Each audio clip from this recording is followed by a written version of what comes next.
Hey, what's up guys? So in this video, we will see how to set fingerprint lock on the Samsung Galaxy A36 or the A56. Now to do that, just open settings, then go to security and privacy.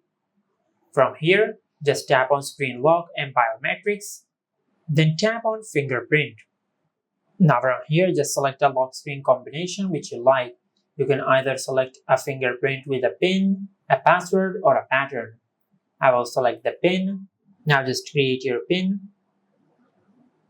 Then tap on continue. Now just enter your pin one more time to confirm your pin.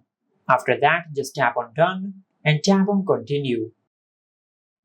Now just tap on register to enter your fingerprint. Now to enter your fingerprint, just press the fingerprint icon inside the circle and lift your finger when the circle is fully highlighted. Just like that.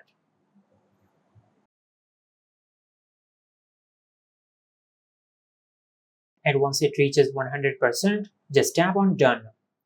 Now once you open your lock screen, you will find the option to enter your fingerprint.